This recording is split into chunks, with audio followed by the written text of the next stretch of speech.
I care for myself. The more solitary, the more friendless, the more unsustained I am, the more I will respect myself. Charlotte Bronte, Jane Eyre. A common misconception about autistic people is that we don't care if we're alone. Of course this varies with each person, but on the whole, it's untrue. We want to feel included, it's just not easy for us to fit in. There are other days when I feel autism has separated me so wide from other people that I am functioning on a different plane of existence, not just with a different brain structure. I attended a child's birthday party recently, and it was a sensory nightmare. Children screaming, rain pouring, karaoke, a piñata, one incredibly friendly, one-ish-looking, adorable baby boy who used me as a jungle gym. Before all of this was simultaneously happening, my family had arrived a few minutes early to secure a good parking spot. The five of us unloaded from our van and went inside. There was mostly family there, no one unknown yet, only a half-dozen people, still pretty quiet and cozy. My sister-in-laws were doing rounds with the multiple sets of in-laws and close friends everyone knows. Recently diagnosed, but been making more of an effort to put aside my discomforts and reach out in different ways to form stronger family bonds for my children. I usually retreat to my phone during children's parties that are not my own children's, but this time I attempted to mimic my sisters-in-law.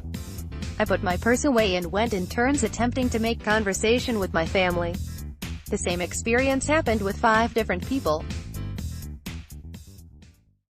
They would say something and I would reply with something in return.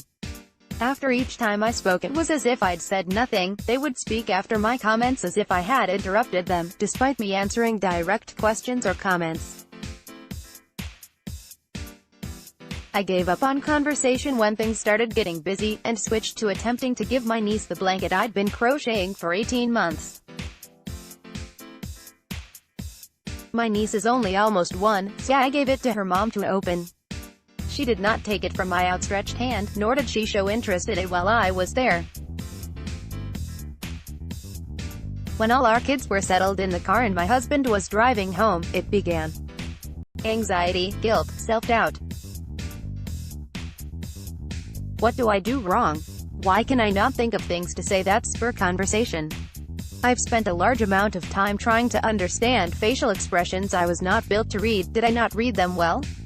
And how could I still be failing at talking about the weather? I asked my husband, what am I doing so wrong? I did all the same things that my neurotypical sisters-in-law did. Why did they not chat with me for 15 minutes like they all did with everyone else? I showed interest in their lives, taking care to avoid my special interests. I stewed over it, I cried and called myself a failure because I can't seem to connect with people and can't pass for normal, even though I now know why, after 30 years. I was crushed that knowing why I was different made no impact when it came to bridging the difference. As I continued to think about this, I eventually concluded that not knowing my diagnosis, or if I even had one, gave no one an excuse to treat me poorly. Then I realized there was nothing wrong with how I attempted to connect. The problem wasn't me, it was the people I was trying to interact with. I asked myself, who and what was I failing? People who wouldn't even talk to me. I then remembered that I get to choose how I react.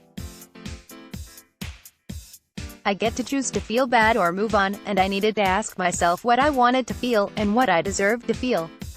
So I decided right then I don't want to be affected by people who simply don't care for me.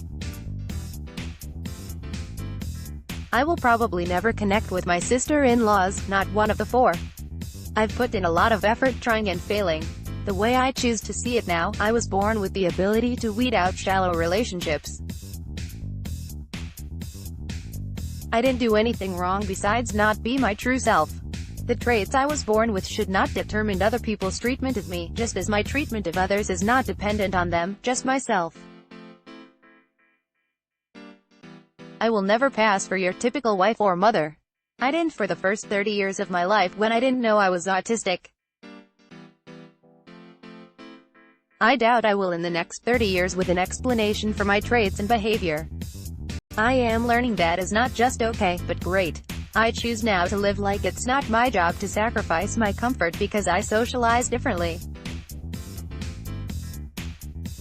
I don't know anyone. Normalcy. I don't need to try to mask my autism by copying a seemingly normal routine. By attempting this, I stole the joy out of my own experience. I felt anxious and frustrated and ultimately like a failure. I still crave company, but good company will come on its own. They won't expect me to fake anything, mimic anyone, or wonder or ask why I seem different. They will just be with me and accept me as I am.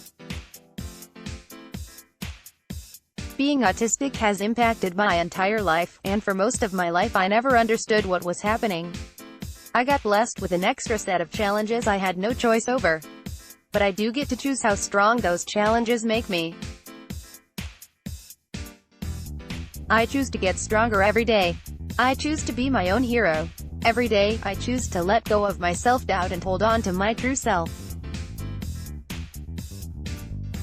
About Cheyenne Stillwell. Cheyenne is a mother, birth mother, wife, author, and animal enthusiast.